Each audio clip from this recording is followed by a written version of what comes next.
Querido amigo, hoje temos como objetivo estudarmos os Salmos 97, 98 e 99. Isso significa que nós já cobrimos 2/3 do livro de Salmos. Temos então apenas 51 salmos para estudar. Apenas, hein? Mas vamos continuar. Eu creio que você tem apreciado bastante esses estudos.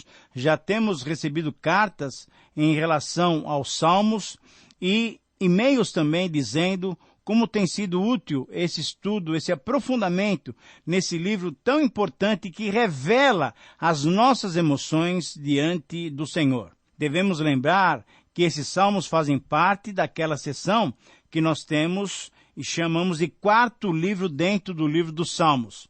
O Salmo 97, 98 e 99 estão dentro dos Salmos 90 a 106, que fazem parte, que compõem, na verdade, esse quarto livro. Nesses salmos, como dissemos já em alguns programas passados, são salmos que nos estimulam a louvar a Deus. Cada salmo convida o servo de Deus a conhecer e apreciar ainda mais o seu Criador, o seu Redentor. Por isso, nos salmos que nós vamos estudar hoje, que são salmos de louvor e gratidão, eu gostaria que você tivesse com o seu coração bem aberto para entender, para conhecer melhor o nosso Deus e para louvá-lo de uma maneira ainda mais significativa.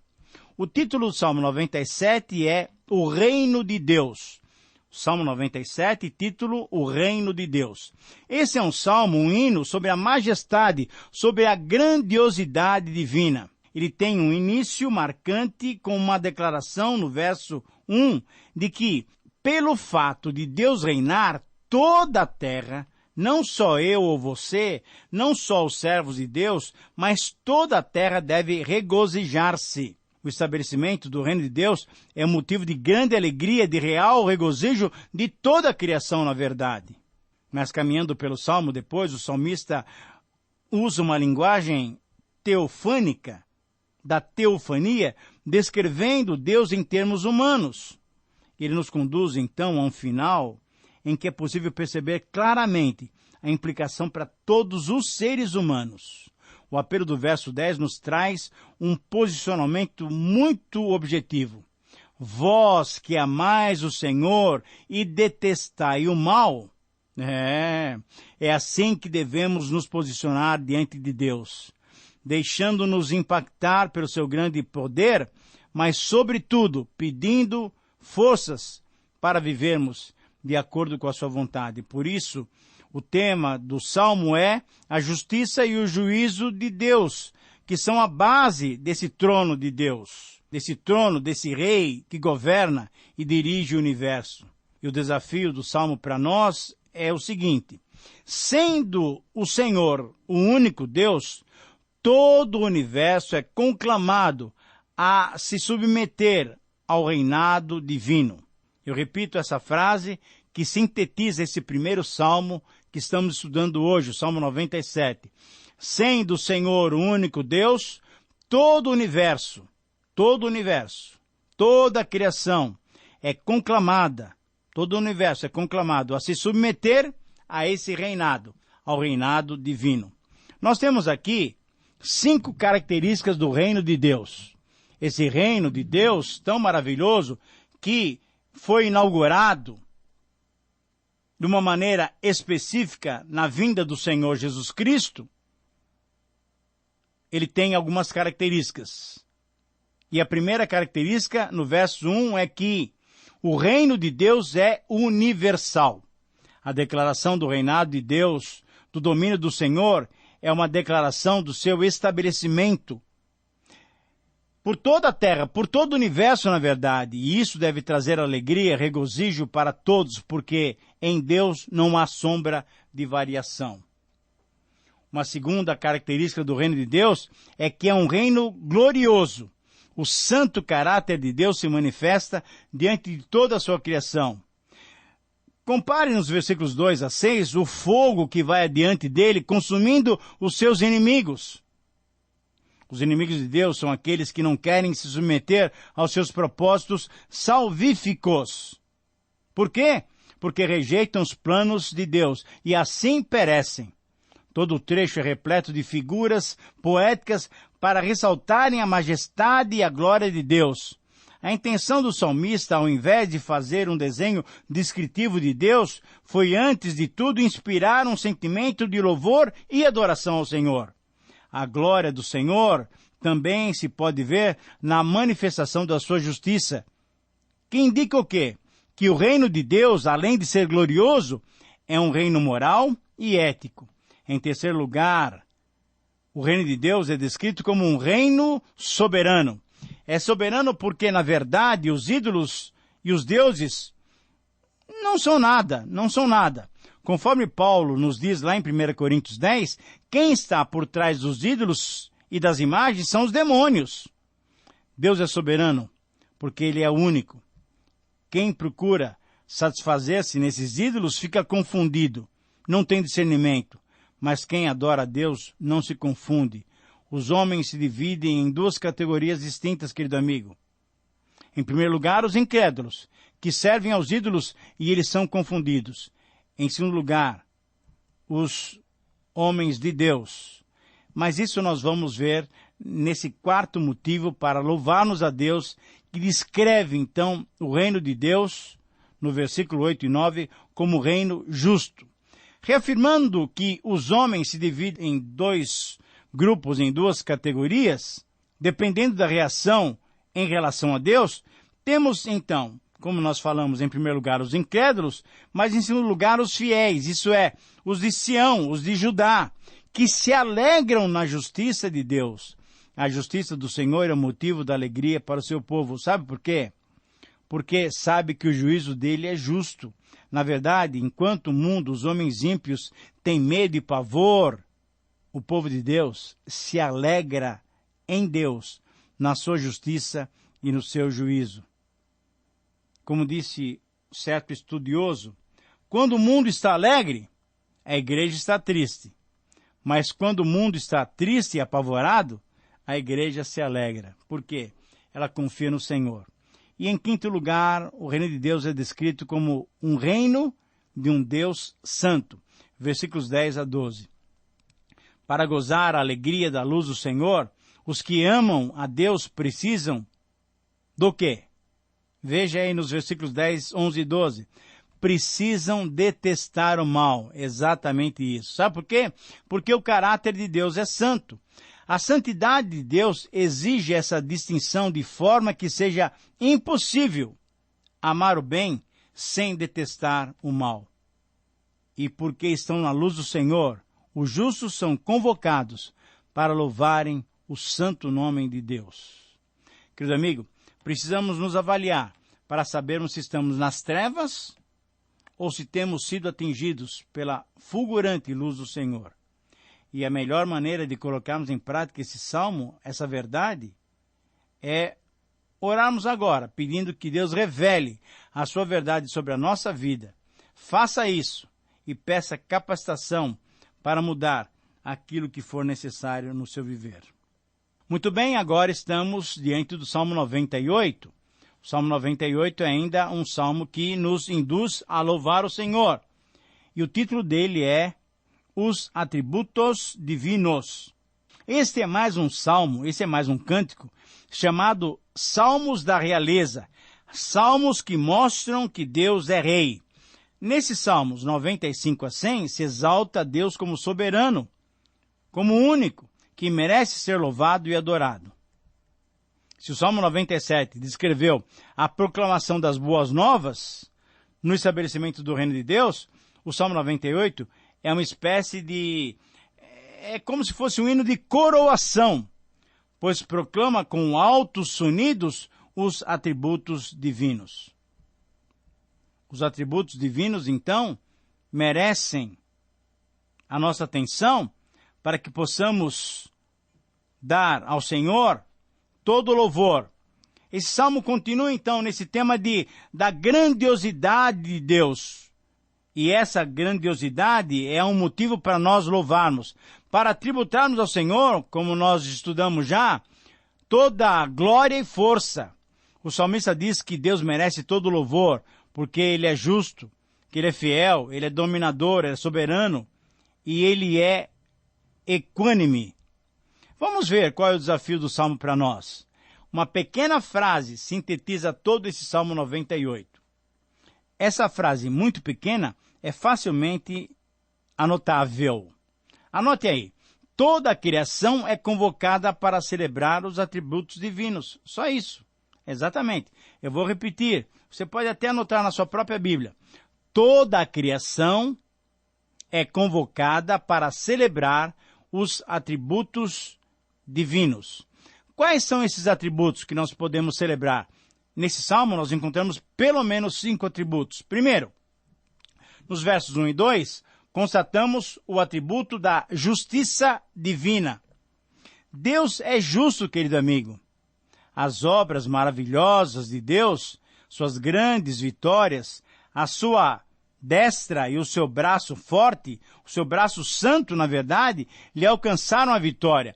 Agora, veja bem que essa é uma frase incomum, porque nós deveríamos ter falado o seu braço forte, como eu disse agora há pouco. Mas o Salmo diz que é o braço santo do Senhor. Sabe por quê? Porque a santidade de Deus é maior do que a injustiça humana dos ímpios. A santidade do Senhor é como um fogo destruidor. Por isso ele conquista vitórias pela sua santidade. Diante da justiça de Deus, nada passa desapercebido. E aquilo que foi feito às escondidas será revelado. Em segundo lugar, um outro atributo que nós devemos exaltar e glorificar a Deus por isso é o atributo da fidelidade divina. A fidelidade do Senhor traz consigo a sua misericórdia, porque isso faz parte do seu caráter. Deus é misericordioso e porque Ele é fiel, nós podemos contar com a misericórdia de Deus todos os dias da nossa vida. Jeremias, lá em Lamentações, diz que a causa de nós não sermos consumidos são as misericórdias de Deus que se renovam todos os dias em nossas vidas. Em terceiro lugar, constatamos mais um atributo de Deus, lá no versículo 4. Acompanhe comigo. O atributo do domínio divino. Versículo 4, 5 e 6. O atributo do domínio divino. O salmista convida os servos do Senhor a adorarem a Deus, usando vários instrumentos musicais. Louvor com instrumentos foi uma das características da adoração no Templo de Jerusalém.